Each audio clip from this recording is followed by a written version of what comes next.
വചനാമൃതം തയ്യാറാക്കി അവതരിപ്പിക്കുന്നത് sister Shiji Maria. ലോകം കീഴടക്കാനുള്ള യാത്ര വിജയകരമായി തുടരുകയാണ്.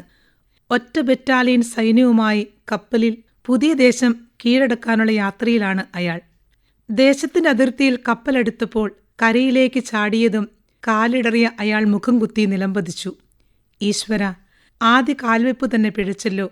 കൂടെയുണ്ടായിരുന്നവരുടെ മനസ്സിൽ കാർമേഘങ്ങൾ ഉരുണ്ടുകൂടുന്നത് ആ നിമിഷം തന്നെ അയാൾ തിരിച്ചറിഞ്ഞു.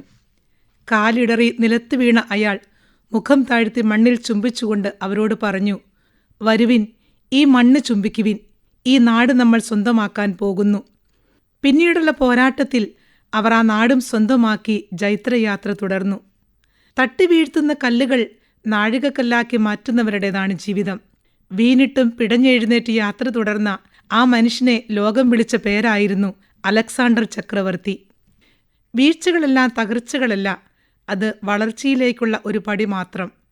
അതാവണം ഒരു ഗുരു ഇങ്ങനെ പറഞ്ഞു വെച്ചത്: വീഴുന്നവനല്ല പരാജിതൻ, വീണിട്ടും എഴുന്നേൽക്കാൻ ശ്രമിക്കാത്തവനാണ് പരാജിതൻ.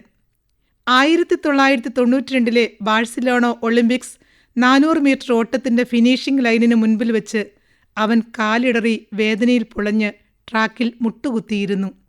കാണികളാകെ അമ്പരന്നുപോയി. അക്കൊല്ലത്തെ ഏറ്റവും മികച്ച സമയം കുറിച്ച് ഇംഗ്ലണ്ടിന്റെ സുവർണ പ്രതീക്ഷയും പേറി വന്ന ഡെറിക്കായിരുന്നു അത്. തുടയിലെ പേശിക്ക് ഗുരുതരമായൊരു പരിക്ക്. ഒളിമ്പിക് സ്വർണം കൺമുൻപിൽ കൈവിട്ടു പോകുന്നു. കാലിനേക്കാൾ നൊന്തത് മനസ്സായിരുന്നു. പുറകിലായിരുന്നവർ ഒന്നൊന്നായി അവനെ മറികടന്ന് ഫിനിഷ് ചെയ്തു. വിജയം ഉറപ്പായിരുന്നവൻ ട്രാക്കിൽ നിലത്തിരുന്ന് മുട്ടുപൊട്ടി പൊട്ടിക്കരയുന്നു. ഇനി ഒരു സാധ്യത മാത്രമെന്ന് ലോകം വിധിയെഴുതി. കരഞ്ഞുകൊണ്ട് എഴുന്നേറ്റ് ട്രാക്കിന് പുറത്തേക്ക് പോവുക. പക്ഷെ ലോകത്തിന് തെറ്റുപറ്റി.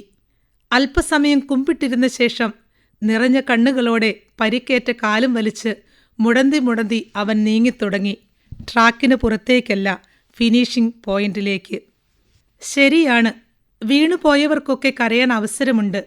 എന്നാൽ കരയാൻ മാത്രമല്ല എന്നതുകൂടിയായിരുന്നു അവൻ്റെ മനസ്സ്. പെട്ടെന്ന് കാണികളുടെ ഇടയിൽ നിന്ന് ഒരു മനുഷ്യൻ ബാരിക്കേഡുകൾ ചാടിക്കടന്ന് സെക്യൂരിറ്റിക്കാരെ തള്ളിമാറ്റി അവൻ്റെ അരികിലേക്ക് ഓടിവന്നു. അയാൾ അവനെ ചേർത്ത് പിടിച്ച് തോളിലേക്ക് ചായച്ചു കിടത്തി മുന്നോട്ട് നീങ്ങാൻ സഹായിച്ചു. സ്റ്റേഡിയത്തിലുണ്ടായിരുന്നവരുടെ മുഴുവൻ ശ്രദ്ധയും അവരിലേക്കായി. ഫിനിഷിംഗ് ലൈന് അടുത്തെത്തിയതും ഒറ്റയ്ക്ക് ഫിനിഷ് ചെയ്യണമെന്ന് പറഞ്ഞ് ആ പിതാവ് ട്രാക്കിൽ നിന്ന് മാറി നിന്നു. അവൻ ഫിനിഷ് ചെയ്യുമ്പോൾ അവിടെ കൂടിയിരുന്ന 60,000-ഓളം വരുന്ന കാണികൾ കൈയടിക്കാൻ തുടങ്ങി. TV സ്ക്രീനിൽ ലോകം മുഴുവൻ അത് കണ്ടു. വീണുപോയിട്ടും വീണെടുത്ത് കിടക്കാതെ പിടഞ്ഞെണീറ്റ് മുന്നോട്ടോടിയ ഡെറിക്കും ഓടിയെത്തി ചേർന്ന് നിന്ന് താങ്ങായി മാറിയ പിതാവുമായിരുന്നു ആ സ്ക്രീനിൽ നിറഞ്ഞു നിന്നത്.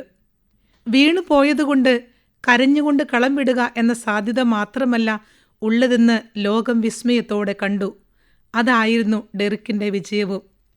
വീഴ്ചകളെല്ലാം തകർച്ചകളല്ല എന്നുള്ള ഒരു ബോധ്യം തിരിച്ചറിഞ്ഞതുകൊണ്ട് തന്നെയാണ് 13 പരം പരാജയങ്ങൾക്കൊടുവിലും എബ്രഹാം ലിങ്കൻ അമേരിക്കൻ പ്രസിഡന്റായതും 1000 പരം പരീക്ഷണങ്ങൾക്കൊടുവിൽ തോമസ് ആൽവ എഡിസൺ ബൾബ് കണ്ടുപിടിച്ച് ചരിത്രം സൃഷ്ടിച്ചതും. ഇടറിയവർക്കും ഈ ലോകത്തിൽ ഒരിടമുണ്ട് എന്ന് ലോകത്തോട് ക്രിസ്തുവും വിളിച്ചു പറയുന്നുണ്ട്. വിളിച്ചു കൂടെ കൂട്ടിയിട്ടും അന്ത്യനിമിഷം തള്ളിപ്പറഞ്ഞവനെ പ്രഥമ മാർപ്പാപ്പിയാക്കി ഈ ലോകത്തിന് സമ്മാനിക്കുമ്പോൾ ഒരുപക്ഷെ മൗനമായി ക്രിസ്തു ഈ ലോകത്തോട് വിളിച്ചു പറഞ്ഞതും ഇതുതന്നെയാണ്.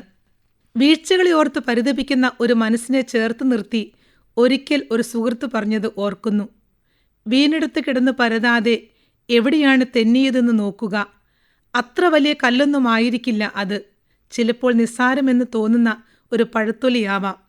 പക്ഷേ അത് മതിയാവും കാലിടറാനും പിടിവിട്ട് വീഴാനും. കഴിയുമെങ്കിൽ അത് എടുത്തു മാറ്റുക. ഈ പദ്യശകലം നമുക്ക് മനസ്സിൽ സൂക്ഷിക്കാം. വീണിടില്ല പെരുങ്കല്ലിൽ തട്ടിയാരും, വീഴ്വതെല്ലാം ചെറു കല്ലിൽ തട്ടിയല്ലേ. സിസ്റ്റർ ഷിജി മരിയ തയ്യാറാക്കി അവതരിപ്പിച്ച വചനാമൃതമാണ് ഇതുവരെ കേട്ടത്.